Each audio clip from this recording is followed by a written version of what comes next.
Hello, faithful, and welcome to the 49ers Plus podcast. I'm Al Moriello, and this is your source for the most objective 49ers discussion. Only smart takes, no clickbait. And we're going to dive right into the 49ers falling to Jacksonville 26-21. No preamble. We're going to go over basically all aspects of the game. We all watched. We saw what happened. I'm on the East Coast. I'm surprised that game was on Fox. I was ready to fire up YouTube Sunday Ticket. I didn't think anybody on this coast cared about the Niners and Jaguars. I mean, granted, the way the schedule fell with the Bears and Raiders being on CBS and the Jets have a Monday night game. The Giants were at 1 o'clock. The Cowboys-Packers game is the night game. More of the country than I anticipated got to see the Niners really put out, I don't want to say an abysmal effort, but a bad effort against Jacksonville. And let me start out by saying, because I know there's going to be a lot of Twitter and YouTube non-tent creators who are going to run with this narrative that the loss falls on Brock's shoulders. Mac Jones should be the quarterback. There should be some sort of quarterback controversy. You are going to see the discussions like that on social media. And if you are a believer of that, it's a lazy narrative, and you're wrong. Does Brock need to play better? Absolutely. Were there other things going on in the game that could have gone better for San Francisco beyond Brock? Yes. This was not a Brock lost the game. Brock should have stayed on the bench, play Mac, play the hot hands, any of that nonsense, because Mac Jones is banged up as well and offers less mobility than Brock coming back from the turf toe. And I don't know how much his mobility was affected. We're going to start getting into that. But the Niners beat themselves, right? You are not going to win a game, or it is highly, highly unlikely when you turn the ball over 4 times and you let up a punt return touchdown, right? Otherwise, if you're just talking about offense, defense, it's Niners 21, Jacksonville 19. Or maybe Jacksonville 20. Maybe they don't go for a 2-point conversion if they don't get that punt return touchdown. But you know what I'm talking about. Salah's defense let up 19 points. Special teams let up 7. We're going to be talking about that more. I'm not thoroughly impressed with Jacksonville, right? We're going to get into the stats, but let's get into the overall stats, right? Niners outgained Jacksonville by 64 yards. First downs, Niners 22, Jacksonville 18. Penalties, 5 for San Francisco, 12 for Jacksonville. Niners were 8 of 13 on third down. That's 61%. Jacksonville 4 of 14, 29%. Yards per play, San Francisco 6.2, Jacksonville 5.2. The Jags did have a 5-minute time of possession advantage, but that's what happens when you can actually run the football. And we're going to get into that. And let's go back. The 4 turnovers, 2 interceptions, 2 fumbles. Luke Farrell started off the turnover fest. Credit to Jacksonville with the punching the ball out. You saw McCaffrey fumble it a little bit later in the game, I think in the 4th quarter, got right back on top of that. Good for Jacksonville being coached the Peanut Tillman way of punching the ball out. And Warner had one, I think late 3rd, sometime in the 4th quarter. Naturally, the ball was just not bouncing San Francisco's way today, and Jacksonville got on that, or else the Niners would have been in Jacksonville territory. Brock needs to play a better game. I'm not going to sit here and defend him and say he played a spotless game. Of course he did not. Let's just go through the stats first. Brock was 22 of 38, under 60%, 309, 2 touchdowns, 2 interceptions, and then the fumble at the end, the strip courtesy of Eric Armstead. Brock was throwing high for most of the game. I don't know if that's rust. I don't know if that's the toe affecting throws. I don't know if that's Jacksonville, the line, linebackers getting depth, and Brock was just missing throws, right? Low throw to Jennings in the end zone that would have been a touchdown. They later wound up getting the touchdown anyway. It didn't really matter. Low throws to McCaffrey out of the backfield. His receivers weren't helping the matter with, 6+ drops, 2 by Kendrick Bourne. But the interceptions that Brock threw, one was if you want to call it like a mini seam pass to McCaffrey, a little high. McCaffrey got both hands on it. Naturally gets bobbled twice by McCaffrey off the second bobble or tip. Jacksonville intercepts it. And then going to whether it was Pearsall or Jennings on a deep in, ball gets tipped enough at the line that it affected the trajectory. Maybe it would have been intercepted anyway. Not sure if it would have gotten over that middle linebacker. But boy, Kyle and Brock love those intermediate in-breaking routes, and I feel like they were not stressing the Jaguars' defense. Every blade of grass, the width of the field. He did obviously throw some checkdowns to McCaffrey, and McCaffrey, I think had 5 receptions on the game. 6 for 92 and a touchdown. Tonjes went 3 for 58. Pearsall 4 for 46. Then you had Juszczyk, Jennings with 2 receptions. DeMarcus Robinson and his much anticipated return 1 for 20. Luke Farrell for 2 and Bourne for 1 with a couple drops along the way. So 8 receivers got involved for San Francisco, but it didn't seem like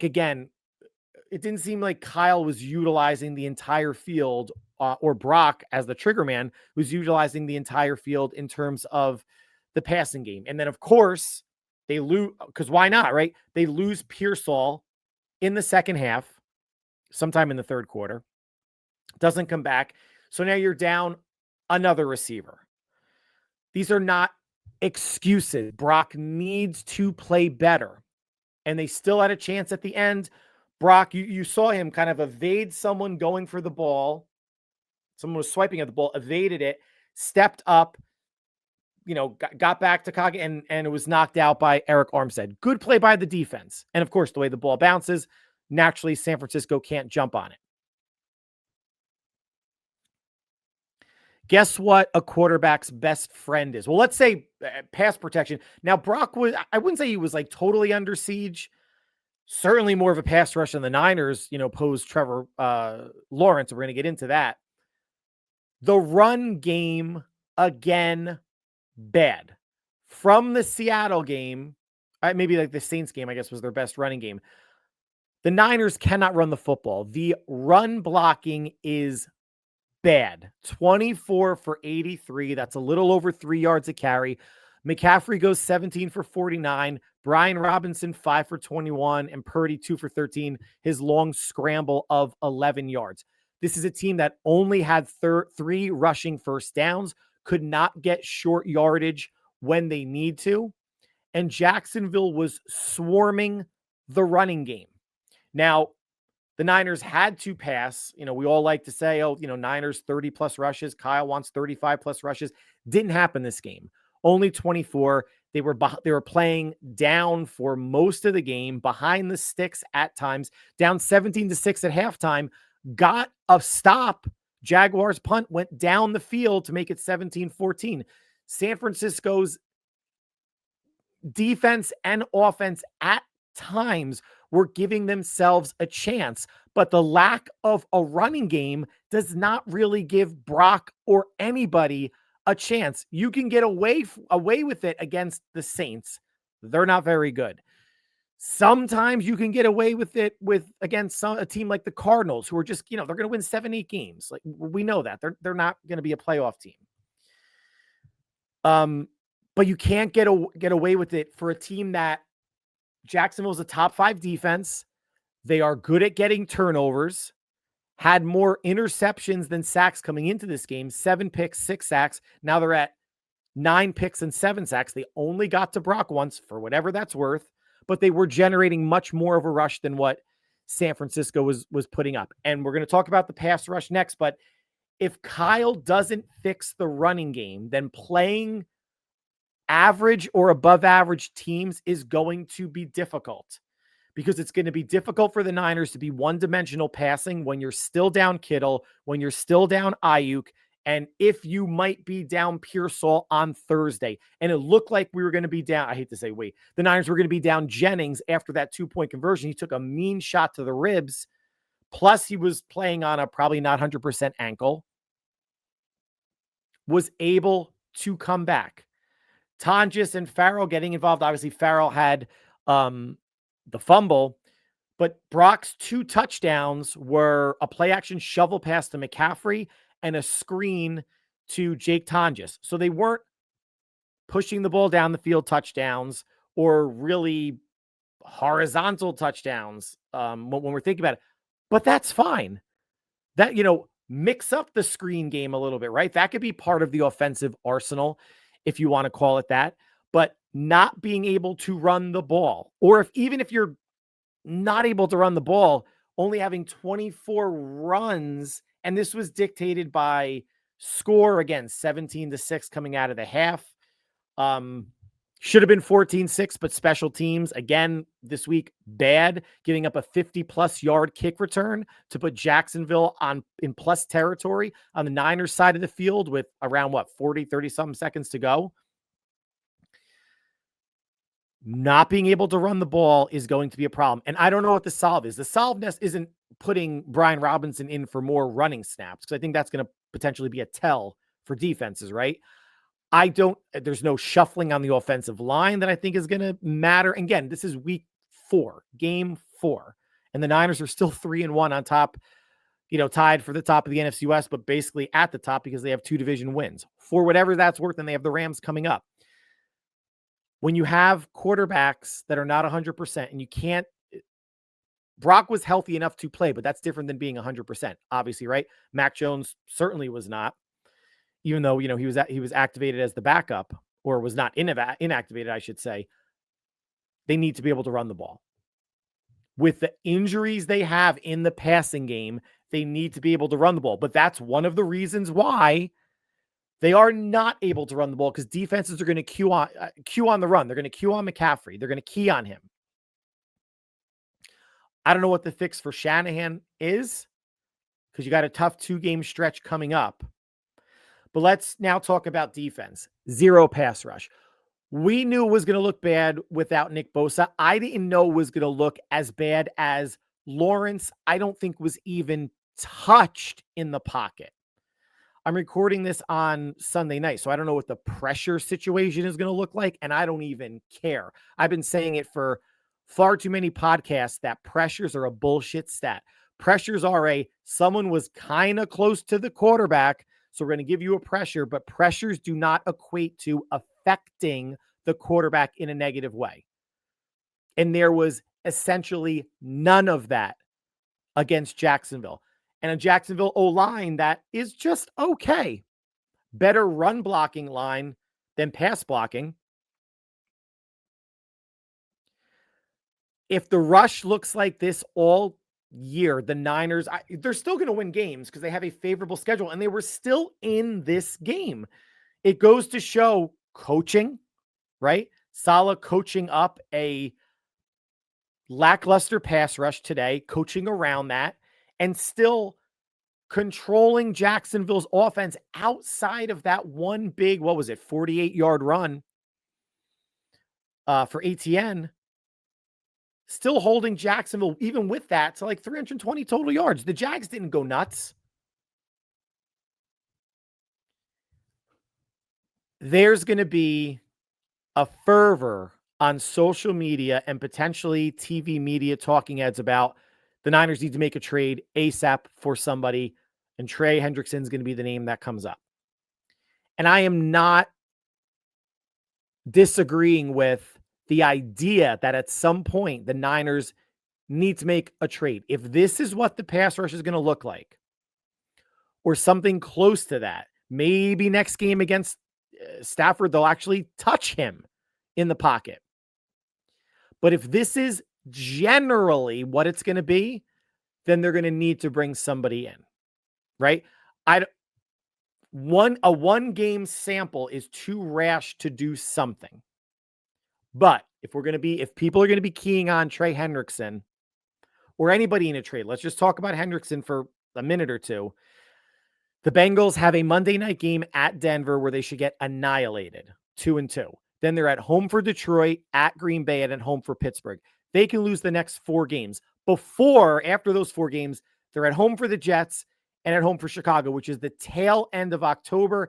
And the Chicago game at home is a November 2nd game, I believe, which is a couple days before the trade deadline. If you're going to make a move for Hendrickson, you should make it within the next 3 games after the Denver game. Now, you're not going to trade for him on a short week going into the Rams game, right? But maybe you explore it after the Rams game when you have a mini bye. Maybe you get Hendrickson before they play their second game, which would be at home against Detroit.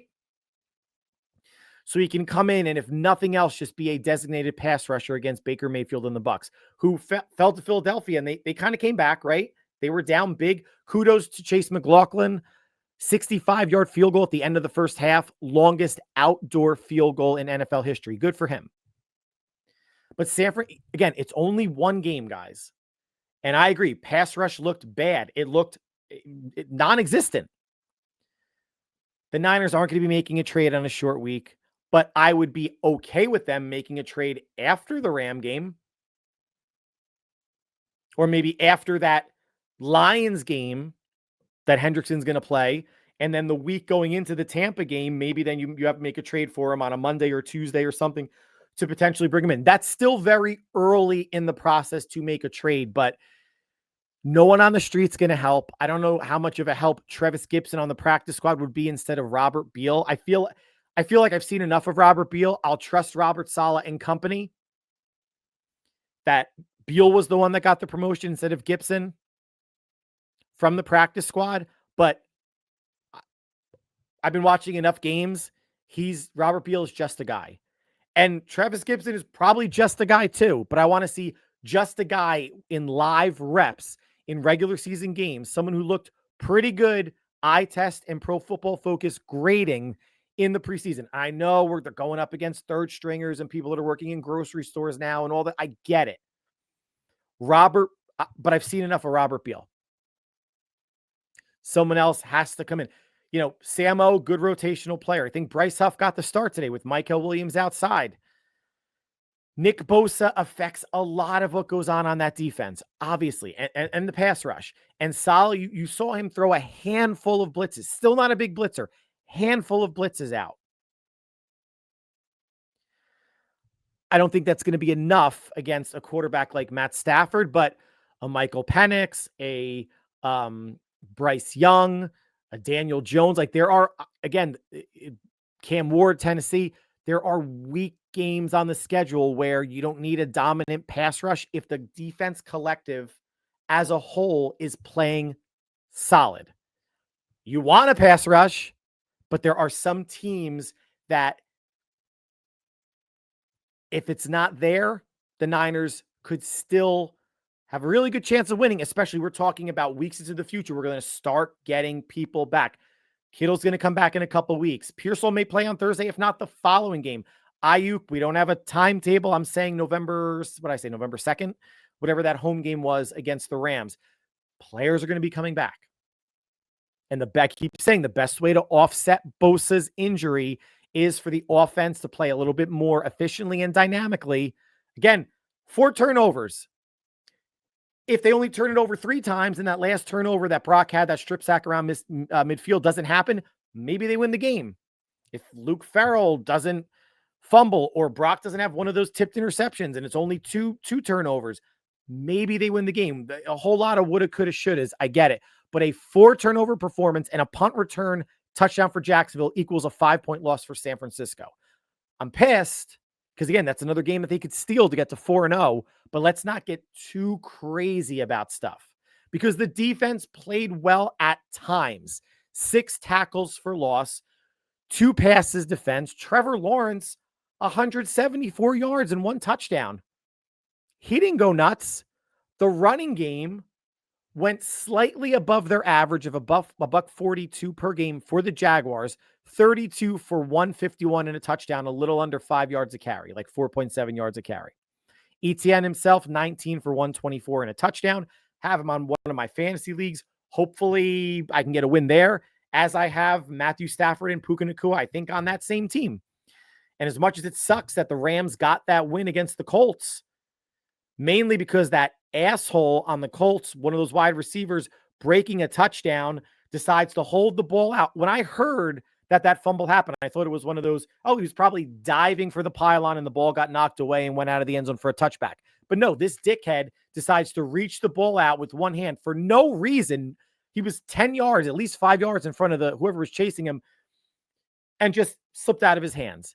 Don't celebrate until you're midway in the fucking end zone, please. How many times you see all that stupid shit? I mean, that's not to say the Colts would have won the game, but that touchdown was the difference.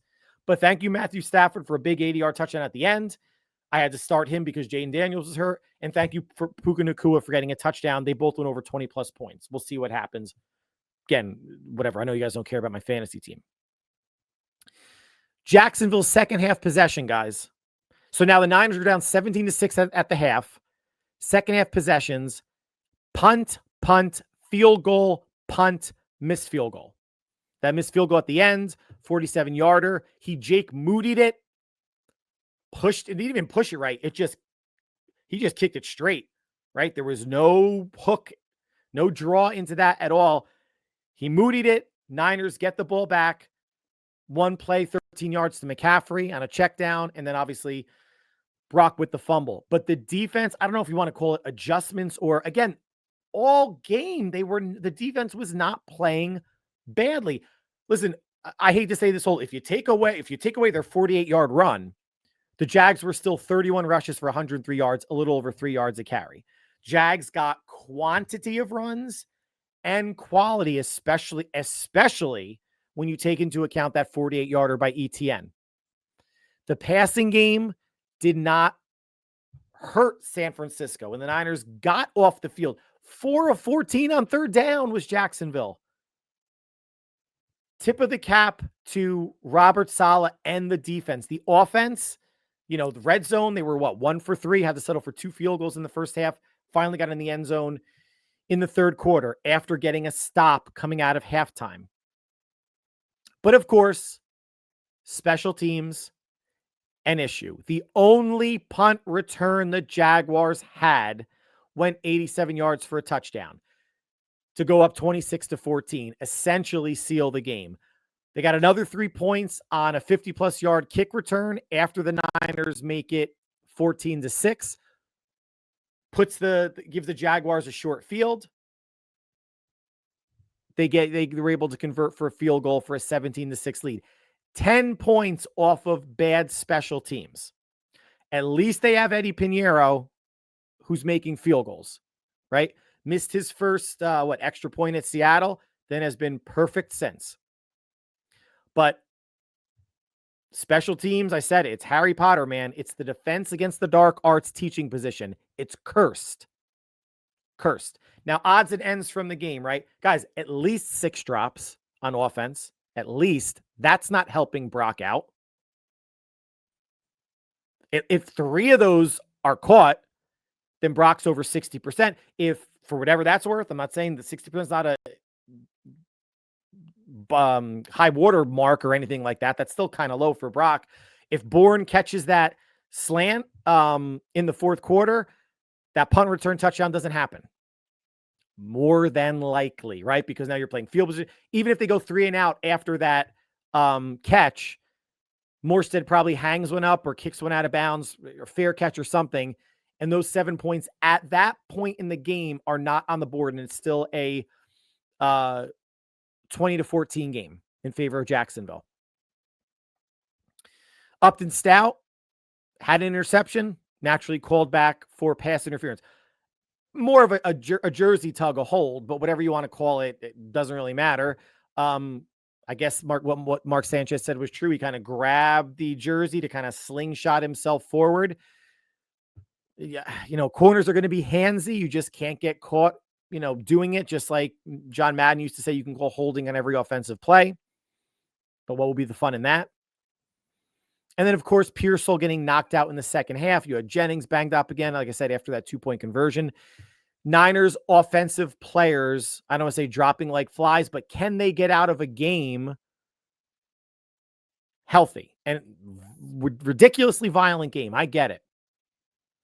But losing now your number 1 receiver in a game where Brock was off did not help matters. Would the game have changed on that final drive? I don't know. Brock probably still gets, fumbles on that strip sack. It's not becoming laughable. It's almost becoming expected with these injuries. And Pearsall wound up getting hurt on a sideline pattern that Brock threw. Pearsall went up for, landed. I didn't listen to Shanahan's press conference. I'll listen after I'm done recording this and see what the severity of anything is. But the Niners and injuries, they're going to downplay everything. Just like they said, CJ West, he's got a chance to play against the Jaguars with the cast. No, he didn't. No, he had zero chance. And I don't think he has a chance against the Rams. And that's fine. Jordan Jefferson was active, Kalia Davis, Jordan Elliott, Alfred Collins. You still have your 4, plus obviously Yator or Michael can move inside as well. Takeaways, guys. And I know I went on a rant getting heated about some of this stuff. I think I let all my emotions out at I had 3 flag football games for my kids, 2 for my younger son.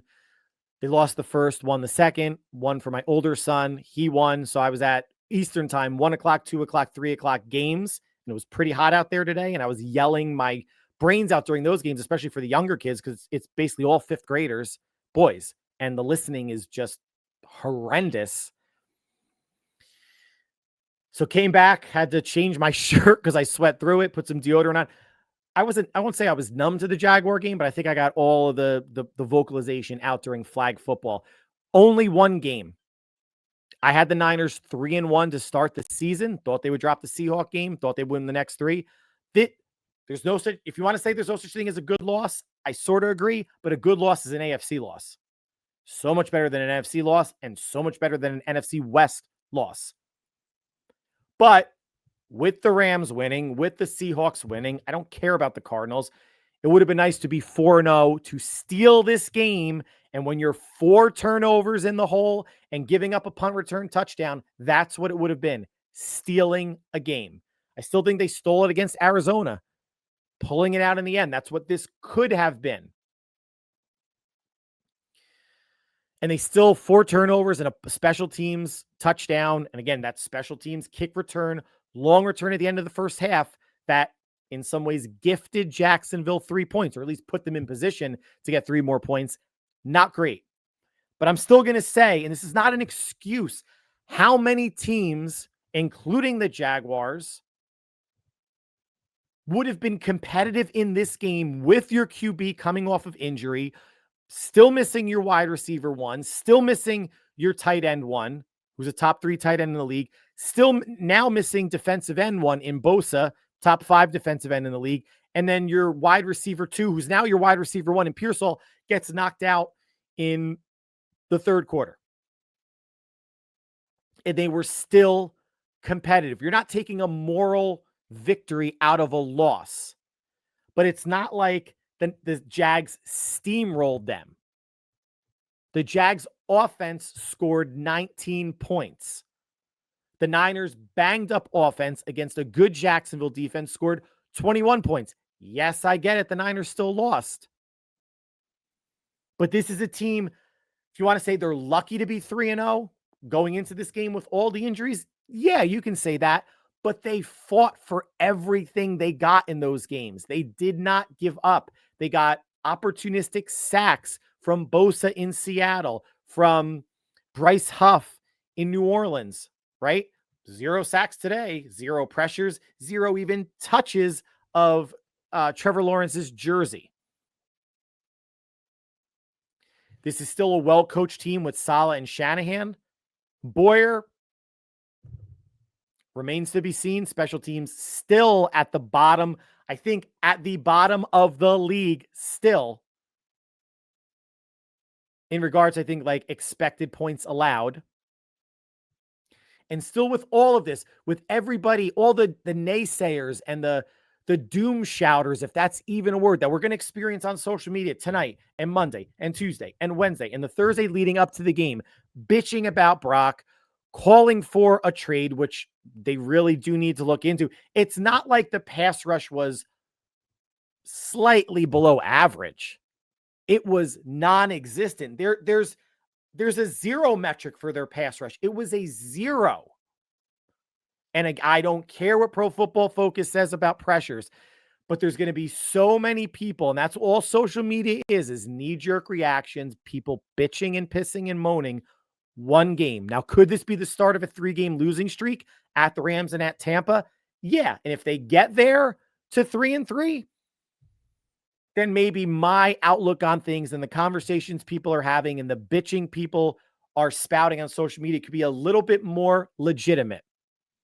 This is such a banged up mash unit of a team to get 3 wins and to be competitive against a pretty good Jaguars team and the defense doing enough at times to give the Niners a chance. Yes, Brock needed to be better. Brock needed to be more on point against such a good defense.